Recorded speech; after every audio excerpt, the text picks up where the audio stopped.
Hello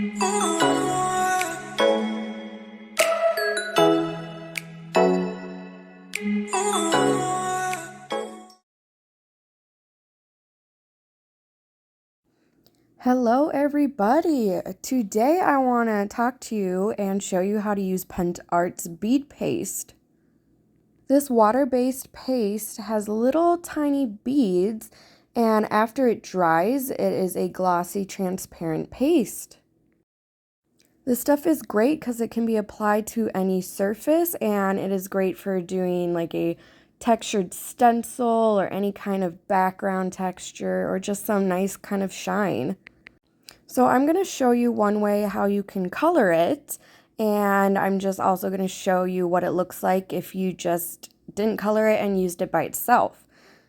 So I'd like to show you one way you can add some color to this bead paste, and so I'm going to start by putting some of the beads into this bowl, and next I am going to use Pentart's metal pigment. And this stuff is really cool. It has a very metallic look, and this one is called Sparkling Silver, and I'm just going to tap a tiny bit of this pigment into the bead paste to give it this silvery kind of beautiful color.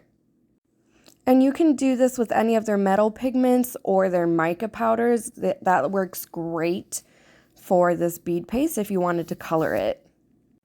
So now I'm just going to mix it thoroughly to get all of that metallic pigment into the bead paste. And I'll show you what I'm going to do with it. So I am decorating this book in a gothic kind of Halloween vibe because that's fun and why not? But I have the cover almost done with this really cool image, and I want the back of it to have a beautiful bead stencil. So I'm going to use this stick and style stencil, and I love using the sticky stencils with the bead paste because it just really makes a nice, clean and crisp stencil. It's really great to use with this paste.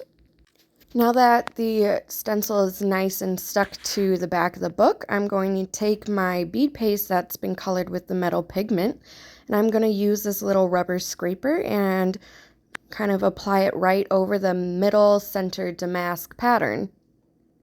And it's important here not to scrape hard because then all of the bead paste will kind of just come out of the stencil. So you want to do a really nice light touch so all those beads cover each little tiny hole in pattern. And it is a lot easier if you have stencils with a bigger pattern, like bigger holes in it, because really fine detailed stencils are hard for the bead paste to kind of get into those spaces. Okay, so I have the bead paste applied to the center image that I wanted, so I'm going to just tear away the sticky stencil, and you can see, oh my gosh, this beautiful crisp pattern. It's just satisfying. Really cool. Yay! It kind of has this opaque white gray look right now, but once it's dry, you're going to really see that metallic silver color. But here's all the tiny beads, and once it dries, I'll give you a little show on how it looks. All right, now I want to show you what it looks like without any color with just the bead paste by itself. So I have this wooden bookmark. I painted a really light blue color, and I'm going to use another part of this stick and style stencil and apply it right on top of this bookmark. Since I'm not adding any color to this bead paste for the bookmark, I'm just going to use my rubber scraper and get some right out of the jar.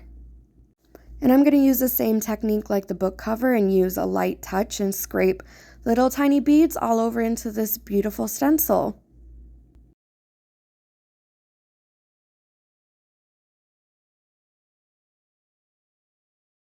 Now for the reveal, let's tear away that stencil and see what it looks like with just the bead paste by itself.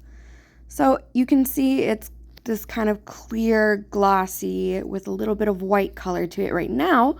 So that's how it looks like before it's dried. So I'm going to let this guy dry and I will show you what it looks like. And it's going to be cool. It's going to be this clear and textured look. All right, so here it is all dried. Look at that beautiful metallic silver bead paste mixture. And I think it turned out really well. And also the bookmark. So the bead paste does dry clear, and it just gives it a really cool dimension. But I do prefer a little color in my bead paste, but to each their own. Thank you for watching, and I hope you have a great day.